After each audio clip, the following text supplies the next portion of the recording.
સુરેન્દ્રનગર જિલ્લા પોલીસ પણ હવે એક્શનમાં આવી છે।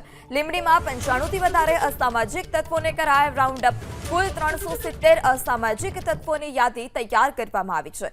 સુરેન્દ્રનગર જિલ્લા પોલીસ પણ હવે એક્શન મોડમાં આવી છે। જે ગુનેગારો છે, અસામાજિક તત્વો છે, તેઓની યાદી તૈયાર કરવામાં આવી છે।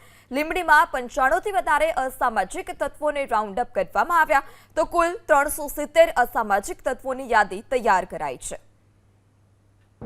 તાજેતરમાં જ માનનીય ગૃહ રાજ્યમંત્રી શ્રી હર્ષ સંઘવી સાહેબ અને માનનીય વિકાસ સાહેબ ડીજી સાહેબ એમના દ્વારા તમામ જિલ્લાઓમાં સૂચના કરવામાં આવી કે એમાં જે પણ લુખ્ખા તત્વો છે અથવા જે પણ એવા આરોપી તત્વો છે કે જે સામાન્ય વ્યક્તિઓને હેરાનગતિ કરે એમના વિરુદ્ધ કડકમાં કડક કાર્યવાહી કરવામાં આવે। તો એના માટે થઈને જ આજે આ રીતે આરોપીઓને રાઉન્ડ અપ કરવામાં આવેલા છે। એમની હકીકત મેળવવામાં આવેલી છે, શું ધંધો કરે છે, કઈ જગ્યાએ રહે છે, અત્યારે કોઈ ગેરકાયદેસર પ્રવૃત્તિ સાથે જોડાયેલા છે કે કેમ, અથવા એમના થકી બીજા કોઈ ગુનેગારો સુધી પહોંચી શકાય છે કે કેમ, એ બાબતેની તમામ જે કાર્યવાહી છે આજે કરવામાં આવેલી છે। અને હજી પણ આવનારા દિવસોમાં આમના વિરુદ્ધમાં કોઈ વધારે કાર્યવાહી કરી શકાય એમ છે કે કેમ, અથવા આમના થકી કોઈ બીજા ગુનાઓ અટકાવી શકાય એમ છે કે કેમ।